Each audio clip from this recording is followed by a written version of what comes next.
Hey guys, welcome back again. And today I'm going to talk about something really dear to me, and that is the launch of my first book, which happened a year ago.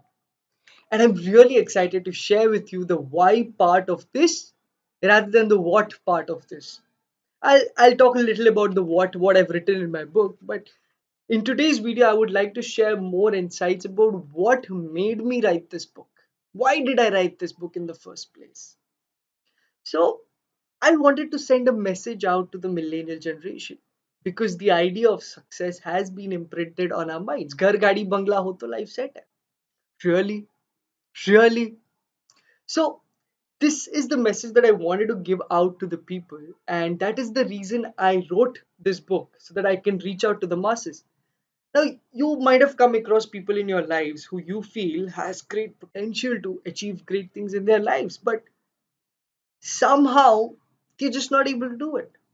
And then you definitely might have met people whom you personally felt they're worthless or useless, but they managed to achieve great heights. How is that possible? So, the one thing that I realized from the difference between the two is point number one, they love what they do or they do what they love. Passion is what defines them. What defines you as a person? That's my question to you. What defines you? Apart from work, what is it that drives you, that pushes you, that gives you joy? That's the whole purpose as to why I wrote this book. According to me, you are your passion. Because passion is what drives you, passion is what pushes you, passion is what brings the joy in you, brings the child in you to do great things. Albert Einstein, Amitabh Bachchan, Nawazuddin Siddiqui, J.K. Rowling. These are the people who really loved what they do and see where they have gone. With just a little bit of help, you can achieve great heights by doing what you love.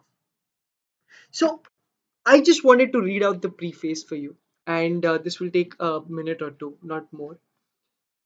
So, the preface here reads: You can be much more. The idea of success is imprinted on our minds by our society. Good job, house, and a car.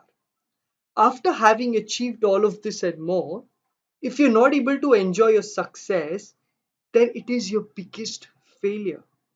If you feel indifferent about this, it only tells me that you have no idea about what you're missing on. Pressure to succeed, trying to be more successful than your peers, planning and supporting your family while at the same time finding a job close to your passion, only to realize later that this is not what you really want.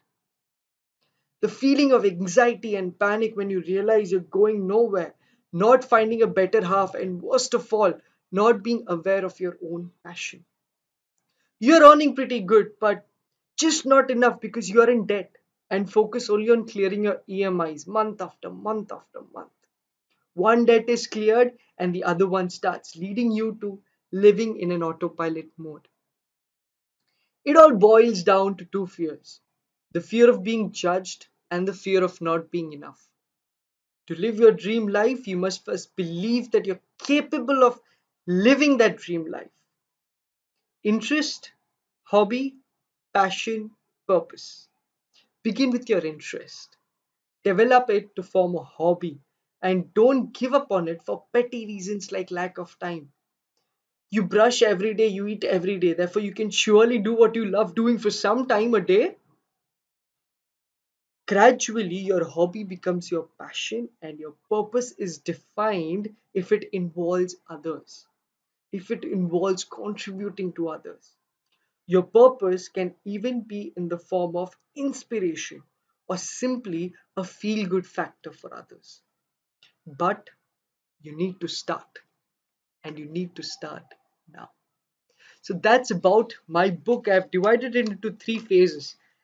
Okay, phase one talks about how you're conditioned in life, about how the idea of success has been imprinted on your minds. Phase two is about hope, how you're supposed to start thinking. What should your thought process be like in order to start something that you really want to start? And phase three is about mastery. How do you go about the process? How do you focus internally to impact your external world? and how it is important to have a coach or a mentor in your lives. So that's it from my side. That's it about my book. These are the insights, a little bit about myself, my book. So that's it from my side.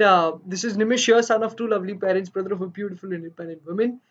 I'm an engineer turned MBA turned senior HR professional and author and life coach. And my mission in life is to help people realize and achieve their true potential and be their best selves. That's it from my side. Until next week, next video, please take care of yourselves and enjoy. Thank you.